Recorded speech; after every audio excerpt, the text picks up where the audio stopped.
Hello, hello. This is Kim Ades from Frame of Mind Coaching, and you have just joined the Frame of Mind Coaching podcast.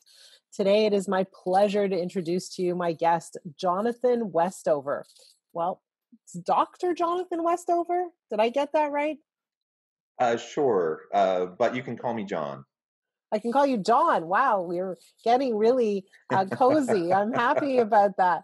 So you're an interesting guy because, I interview a lot of people and they're either, kind of experts in their field or entrepreneurs, and you're a little bit of both, or you're a lot of both. Let's put it that way. So you are, what's your position at the Utah Valley University? What is the role that you play? Explain it for us, please. Yeah, I'm an associate professor of organizational leadership at Utah Valley University, and I'm department chair of the organizational leadership department. So I teach courses, I do academic research, I serve on campus and in the community. I manage a faculty team of 15 full-time faculty and about another 30 part-time faculty. And then just all the interesting things that happen in the university higher ed space. That's the stuff I do in that job. And then you're right. On the other side, I am an entrepreneur, and I consider myself a scholar practitioner. So at What does that even mean? Yeah, so scholar in terms of I'm a PhD academic. I teach. I'm at a university. I do the academic thing. Practitioner means I'm out there doing the work. So it's not just the ivory tower research, but I'm out there meeting with clients. I have my own consulting firm, Human Capital Innovations, that I started back in 2007, and I balance both. So the nice thing about academia and being a professor is that you have a lot of autonomy and flexibility.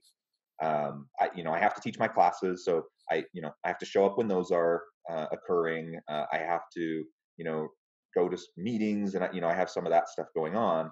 But beyond maybe 10 hours of structured time a week where it's scheduled, then I have time to work on my own research projects, collaborate with colleagues, travel to go do either academic or practitioner consulting type projects and work. And so I just have a lot of flexibility and autonomy, which is wonderful. So it actually, you mentioned there's not a lot of academics that are also entrepreneurs or consultants. And I agree generally. I think the vast majority of academics just do the academic thing. Mm-hmm. But I do think there are, especially in business, I think there's probably disproportionately larger number of professors in the business fields that do some side consulting as well. And that's certainly something I've done. And I have enough time and flexibility to do that, to schedule opportunities like this to talk with you and meet with clients and do those sorts of things. And host a podcast. Yeah. So I host the Human Capital Innovations podcast, which you were a guest on, and interview a lot of people from around the world. And it's just a lot of fun to be able to have different ways to connect with people, to share ideas. And one of the things I feel strongly about, from the scholar practitioner model that I try to do, is that I don't want to be stuck in this ivory tower type of academia where I do this esoteric research that, a handful of people are going to read and understand, with all these statistics that people don't really get. I do that. I publish those types of papers, and that has value because that does add to the scientific knowledge in my field. But I want to be able to translate that into practitioner language that the average manager and leader will be able to understand and utilize. And if I only do academic publishing, then I'm missing a huge audience and a huge potential to benefit people. And my hope is that through the work that I do, that I can not only help my students prepare for their careers to be successful, but that I can also, and not only help to further the scholarly work and extend the scientific knowledge in my area, but that I can help actual organizations with actual people, actual organizational leaders better understand themselves, their people, and how to have more effective organizations. That's my goal. And particularly at my university, Utah Valley University, we're a regional teaching focused university that and we have the kind of mission of being an engaged university, Hmm. community engagement, an anchor institution where we're going to help to benefit the surrounding community. And so I am able to inform my teaching through doing consulting, that I bring those experiences to the classroom with real world examples, and in application. I help my students similarly develop skills by doing consulting projects as students with outside organizations, so that when they leave the university, they not only have a degree, they have a certain knowledge set, but they also have done practical So projects let and me slow skills. you down. Let Yeah, me slow you down. So there are a couple of questions I have. So you are this, what do you call it, an organizational leadership development expert. Okay, so I want to go there, but I also think it's really interesting that you are bringing your students into your work. So, what does organizational leadership even mean? Does it mean helping leaders become better at running their organizations? I'm simplifying. I like to simplify things, but is that what it means? yeah, basically that's exactly what it means. It's to help organizations function better. Okay. And I take a people-centric organization orientation. So there's Hmm. different ways of framing what does a successful organization look like. Uh, Um, for me, a successful organization is one that is profitable and successful in the market. Otherwise, the organization won't exist. So that's necessary. But it's also an organization that respects its people, and it treats both its employees as well as the consumers with dignity, and an organization that's focused on sustainability and not hurting its people just to make a profit. Okay.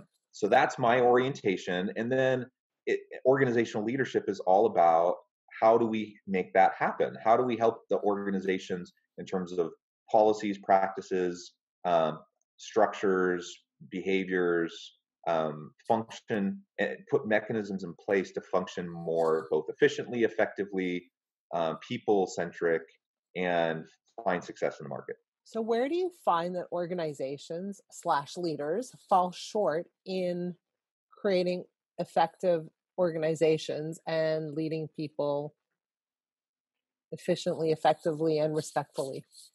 Yeah, great question. And obviously, it depends. I mean, there's you have the whole gamut of organizational health and leader effectiveness, and there's lots of different leadership styles. And the research shows that there is no magic bullet. There's no one leadership style that's going to be the most effective, because it does depend on the context. It depends Hmm. on the industry you're in, the sector, and the type of products and services you provide, the size of your company. All those things matter, right? Um, Ultimately, I believe, as I already mentioned, that the best organizations are those that are going to focus on their people, because the people are the ones who are creative and innovate. And if you want high quality products and services with people who interface with the customers in a positive way and represent your brand and your company well, you have to have people who feel empowered, who feel like they have the opportunity to do their best work, to make an impact on society, all of those things. So that's my framing. And I also believe in sustainability. I believe I'm not just talking about So, environmental sustainability, but I'm so, talking about so, organizational health sustainability. yeah, no. So, let me ask the question maybe a little differently. I understand your orientation, but why do leaders struggle to make their Yeah. organizations to empower their people and to create sustainability and even basic profitability? Where's the shortcoming? Is it that leaders aren't trained? Is it that leaders don't know the research? Is it that leaders have a different agenda? Like, what's stopping leaders from thriving and helping their teams thrive? And I think the answer is yes, yes, and yes to what you just said. Um, Frankly, I think the vast majority of leaders don't have that people centric orientation, and they don't have a sustainability mindset, frankly. So when it comes back to like, what's the problem? What's the gap? I think at a fundamental level, uh, when I work with organizations, when I work with leaders, I want to help them understand those two key pieces. And it, like, specifically in the US, we'll talk for a moment, because obviously there's differences around the world. But when we're talking about in the US, we have a very short term orientation. Mhm. And companies are very concerned about quarterly earnings reports. They're worried about profitability, for shareholders. And a byproduct of that, I mean, to a certain extent, that's healthy because it drives healthy competition. So to Mhm. the extent competition is healthy, that's good. But one of the byproducts of that is that over time we become more and more short-term oriented, and rather than looking at what's going to be the right decision for my organization to help us be successful in the market a year from now, 5 years from now, 10 years from now, far too often leaders feel intense pressure to make sure that they do things to make themselves look good this quarter. And those aren't necessarily in opposition to each other, but a lot of times they can be. So you can do things in the short term to make yourself look good and to make the balance sheets look good. Mhm. But but those short term actions can have long term ramifications that are extremely negative, both in terms of your PR, your people, in terms of attracting and retaining good talent, all sorts of things. So let So me translate a little bit because it's very please, interesting what you're saying. In my world, in the world of coaching, we find that people, individuals, leaders have beliefs that they hold on to, yeah, uh, and a lot of times those beliefs have historically helped them succeed. But sure, there comes a point where those same beliefs are actually costly, right? So, and those same beliefs are maintained as a method of protection, yeah, right? Instead of helping them grow or get to that next place. And it sounds like what you're saying is that this mentality, this belief that I've got to look good now, I've got to make my books look good now, I've got to, make sure that we're profitable immediately, is, I would say, a protective belief that has leaders being a little bit more short-sighted in their approach, and perhaps foregoing the people orientation for short-term profitability. Is that what you're really saying? I'm speaking my language. yeah. I think that's exactly it. I think, especially so, like, take for example the pandemic right now. Yeah. Companies are struggling. Um, Spending is down. People aren't going out, and so if I'm running a company and I'm really worried about being able to make payroll, I'm worried about even being able to keep my doors open. It's understandable that there's going to be budget concerns and constraints, right? Um, and there's a lot of different levers that you can pull, and there's a lot of different ways you can approach it. One of the quickest levers that you can pull is to save a lot of money very fast, is to lay people off, Mhm. right? Um, and I'm not saying that it's never appropriate to lay people off. I'm just, that's a lever. That's an option. And there are short term benefits, but there's also long term ramifications for that. We might find ourselves in a situation where that has to happen, and Mhm. there's really no other alternative. But when you take a long term perspective, that's not driven by crisis and in trying to respond to a challenge in the moment. When you take that long term perspective, a lot of times there's things that you can do strategically over time to accomplish the same cost savings without hurting the company culture and some of those other negative aspects. So, for Mhm. example, layoffs may have to happen in a crisis moment because you can't plan for COVID. Mhm. But in other situations where we're not responding to a crisis, layoffs leave a lot of carnage in their wake. So even if I'm the employee that doesn't get laid off, I feel good that I still have my job, but I am no longer confident that my employer is going to be loyal to me.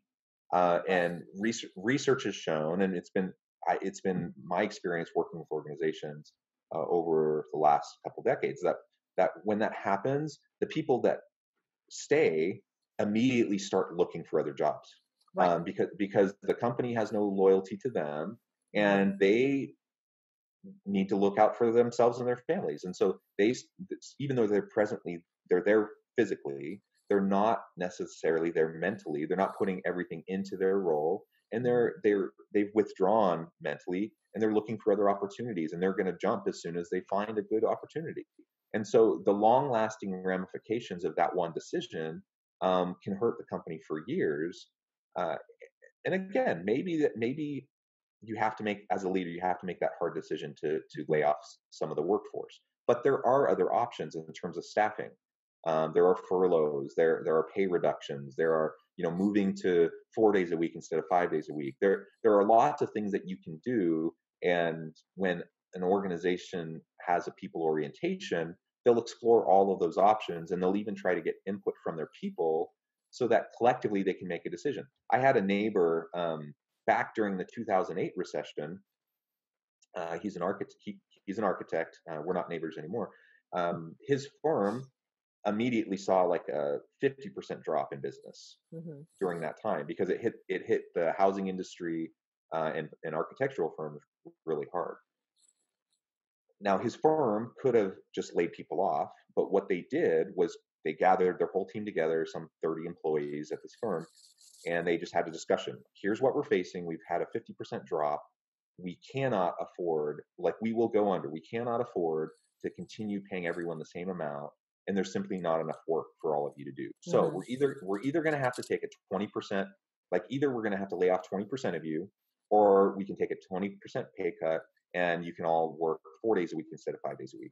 And collectively, they had that conversation, and they decided that they wanted to protect everyone's jobs and take everyone, kind of balance out the hit that everyone would take. Right. And that's what they did. And they weathered the storm, and they came out of it, and everyone kept their jobs, and eventually they got restored to their normal pay, and things were okay.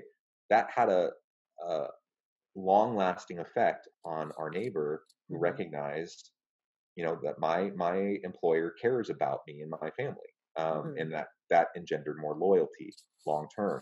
So again, that's just one example, but there's lots of ways that organizations can inadvertently shoot themselves in the foot, even when they have the best of intentions. Right. And so we just have to be thoughtful and careful and communicative, and try to make sure that we're responding in the way that's going to be best, not only in the short term, but in the long term as well. So one of the things that you talk about, or that your area of expertise, is what we would call change management, like helping leaders and organizations manage change more effectively. So I read an article, I think you posted it on one of your, maybe it was on LinkedIn, but the idea that, like, it's funny to think about managing change when change is something that's always happening. Like anytime you want to increase revenue, you're making a change from what it is now to where you want it to be. So it's like businesses are always in change. So it's kind of a funny concept to think that we actually need to introduce the idea of change in an organization. But what is it that makes people so resistant to change from your perspective? Like, why is this even a topic? And really, it's a simple response. I think it's human nature to be resistant. We like predictability. So I mean, most people do. There's relatively few that just like the invigoration of kind of chaos. I've known people like that, but most people aren't like that. Most people like routine. Most people like predictability. They like to feel in control. And when things are changing around them, that's threatened. Now, there's small changes that happen in organizations constantly, and then there's big, huge changes that occur. So change management is kind of about how to manage all of it, with particular focus really on the larger scale change initiatives that may occur in a company, but still helping organizational leaders have a change mindset, understanding that change is inevitable, it's going to be constant, and we need to find ways to positively embrace the change rather than be constantly resistant to it, and helping our people to have the same mindset, so that we're not, every time we have to make some adjustment, some tweak to our strategic approach, we have a new product or service, we bring on a new technology to help us do our work, we hire a new person, all these things are change, right? And we have to be able to, in order to be responsive in the marketplace, we have to be able to embrace change and not dig our heels in every single time some new thing has to happen, because that hurts our productivity. So So do that's you have generally some what it's kind of about. do you have some kind of a framework or model that you use to help leaders introduce change more effectively in their organizations? So when I work with organizations on change management issues, one of the first things we will do is talk with the leadership team about their perspective on what they're trying to accomplish, what they see the Mhm, problem as, what they see a possible solution as, and then I encourage them to be open to additional data, additional information. And usually, what will happen is then we will go out and conduct interviews, we'll do observations, we'll do surveys to collect more data so that we can have informed decision making. Um, so the basic model is essentially the scientific method. I mean, mhm, there's variations on it, but essentially it's go in, try to understand the problem, develop hypotheses, collect data, analyze the data, feedback the data, and help leaders make the best possible decisions based on the understanding of what we've uncovered. Um, in terms of responding to resistance, there's a lot of things you can do, and one of the best things you can do is to be transparent, to openly communicate, and to seek input and create buy-in amongst your employees. So if I'm a management team and I want to do some big technology change initiative where we're mhm, switching from one HR software to another one, for example, that's a major initiative. That's going to require a lot of people to learn new processes, learn how to use the new technology. It's going to require training to support that.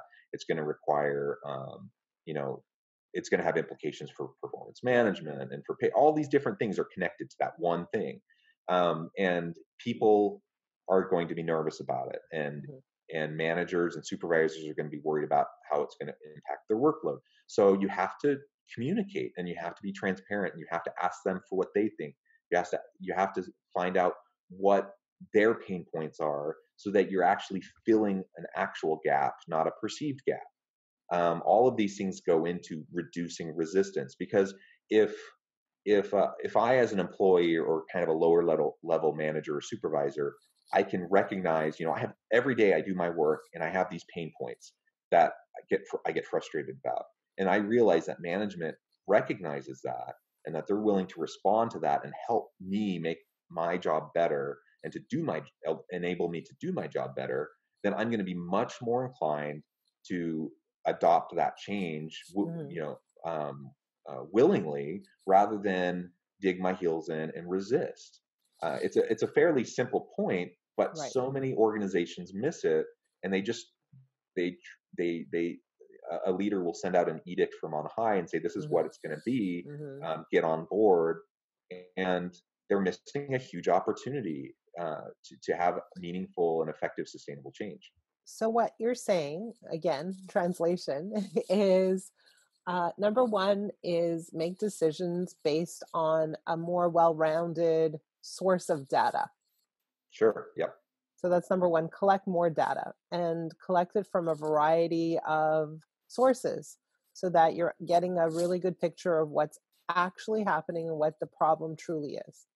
The second thing is if you're going to make a change, engage those people who will be affected and impacted by the change to help make critical decisions and get involved in the process of change.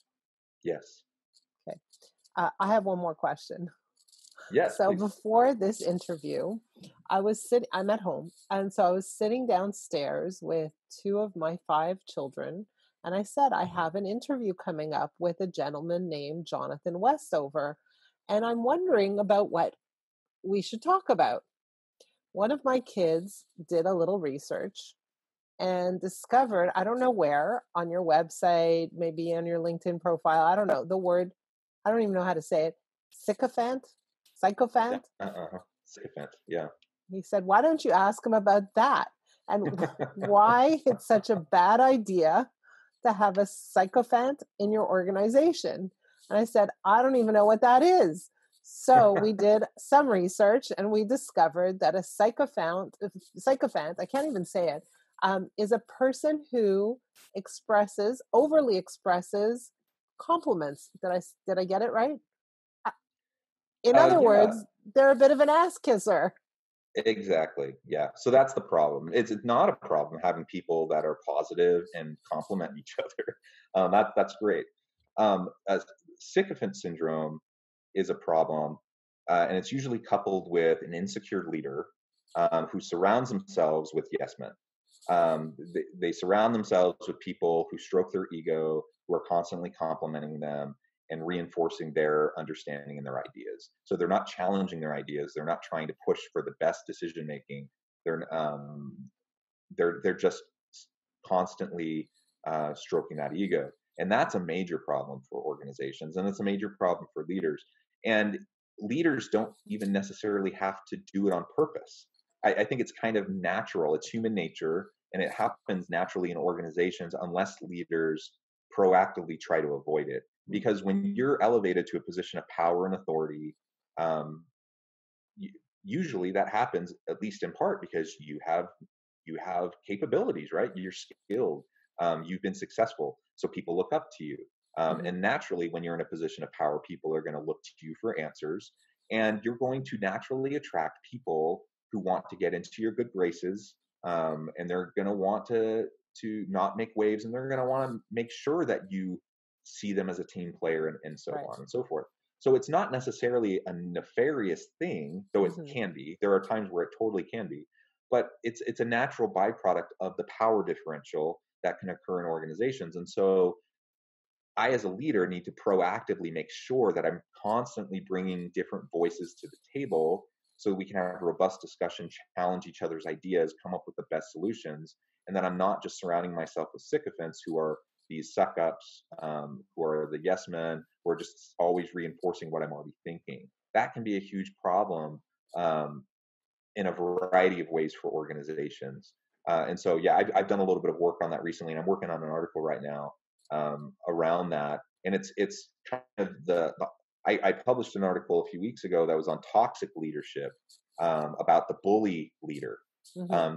the person who can be mentally, psychologically abusive, if not even physically abusive to their people. They take advantage of their people. Um, Often that's the more negative and purposeful type of dysfunction that leaders can sometimes create within their organizations.